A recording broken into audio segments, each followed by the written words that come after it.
Welcome back, everyone. Thanks for tuning in. In this video, I want to talk about the process of building my wood burning stove, where I got the idea, the steps I took to do it, and just how the whole thing happened. So, as I've said in a previous video, when we first moved into this house, the garage, the pole barn that is detached from the house had always been just bare bones.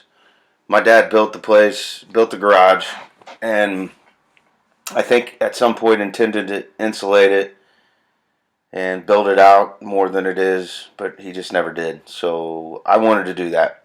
I wanted a workshop where I could keep all my tools, work in the winter where it wasn't freezing cold, and pretty much have an area to work before we started renovating the house. That way, if I wanted to work on trim or do anything, I could take it out to the garage, heat the place up, and work out there. So that was the first thing I wanted to do. And I think in another video I talked about buying the insulation for that garage out there, and I was going to double insulate the ceiling but decided not to, so I had extra insulation that was all 24 on center. And if you watch the other video,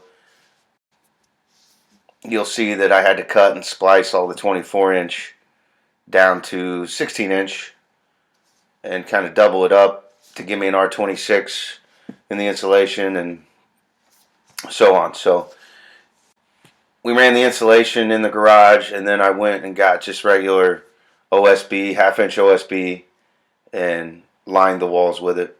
Put up some lights. My day job, we're doing a lighting reduction throughout the entire facility. So there is a lot of 2x4 fluorescent fixtures that get thrown away. Sometimes they get latched onto, sometimes they don't. I've got several spare ones, and that's what I used in the garage for lighting. I ran all new outlets and put up a new workbench and kind of did it the way I wanted to do it. One of the biggest things that I wanted to do out there was build a wood burning stove or buy a wood burning stove.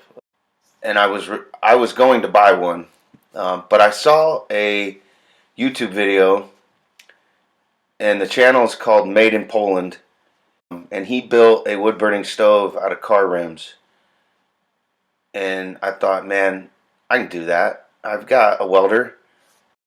I'm curious enough to try, and I just had I took his idea and made my own design and kind of did it my way, but I like the idea. However, his was made out of car rims, which I am suspecting were 15-inch or 16-inch rims, and I wanted something bigger, and I'm glad I got something bigger, because anything smaller I don't think would have heated the garage adequately. So my brother-in-law, I kind of talked about this with him, told him what I was wanting to do, and he said he'd be on the lookout for me. I wanted to find semi-truck rims, 24-inch semi-truck rims, and literally within a week he texted me and said that there was a junkyard in the little town that he lives in, and he went over there and talked to him and said, if you guys get anything like this, please contact him. And they did, and I went over and looked at them, and they were perfect. I got them for about $100, so I got 4 rims for $100, and I really only needed 3. It turned out I only needed 3. I thought 4 would be what I wanted, but it ended up being too tall, so I just changed it to 3, and I'm glad I did, because the height is perfect. So I bought them, loaded them up, brought them home, and took them up to another friend of mine who is a welder and has a lot of equipment. Took him up there and had him cut out with his cutting torch 2 of them. Cut out the centers. On the bottom of one of the centers, I put in an ashtray.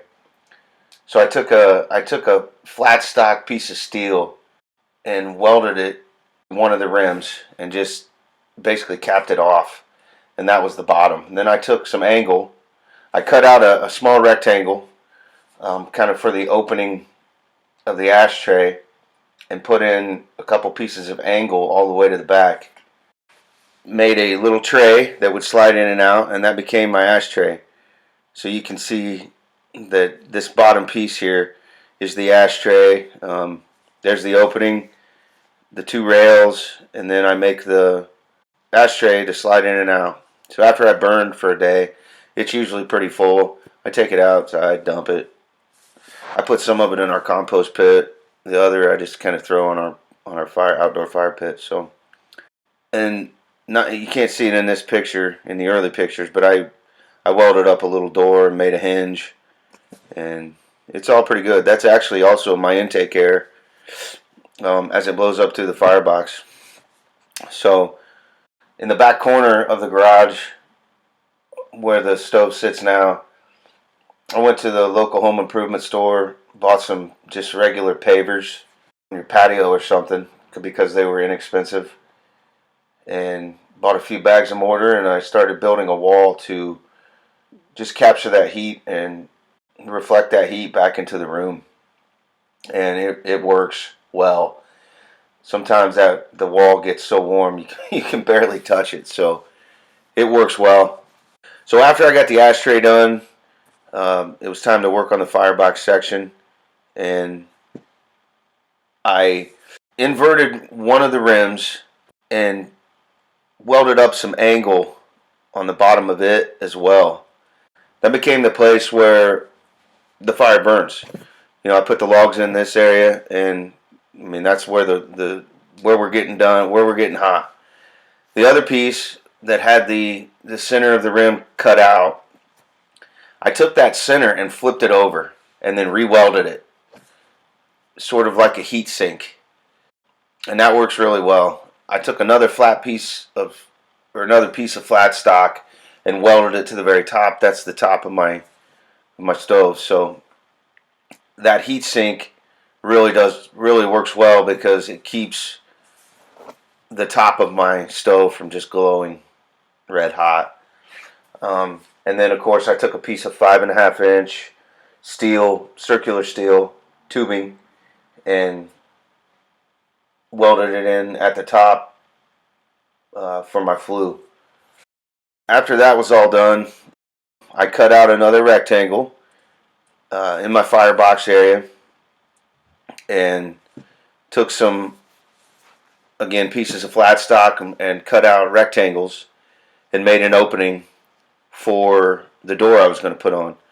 And I just went to the kind of the same home improvement store that I go to for pretty much everything, and bought one of the barrel kits.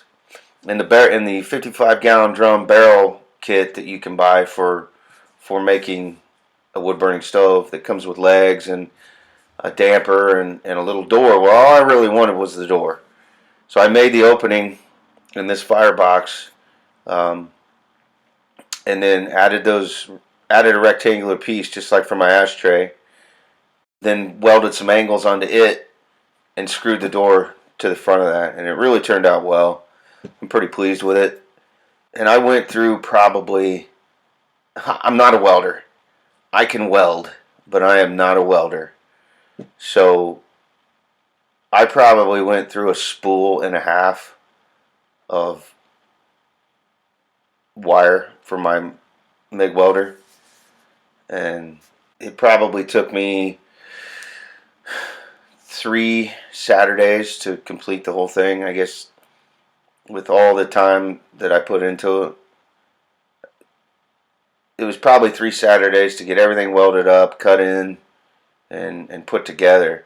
But the whole process probably took me a month and a half, from the start of where I wanted to start building it to completion, to where I actually had the flue material. I put the flue together, and it was done and in place. So it took a little bit of time. You know, if I'd have all day and night to work on things like this, they'd get done a lot faster. But just like probably many of you, I've got a day job and other responsibilities to take care of, and I just can't do everything I want to all the time as much as I would love to.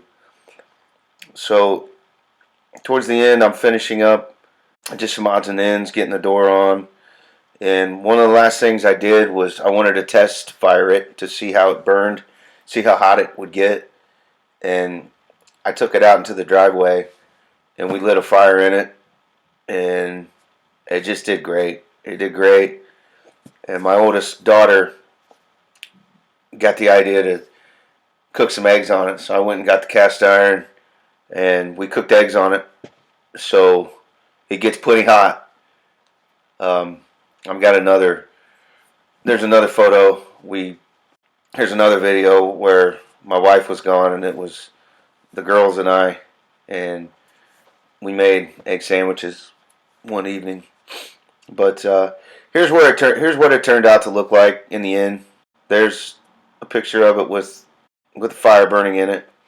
The first night that we lit a fire was probably sometime in September, but I lit a fire and it got up to about 86 degrees in there before I finally had to open the doors and windows and so we could breathe a little bit, but it works really well. I want to thank Made in Poland YouTube channel for inspiring me and giving me the idea.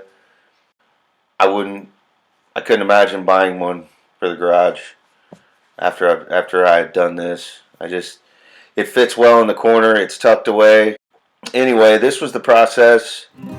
I appreciate everyone watching, and we'll have a new video real soon. Thanks.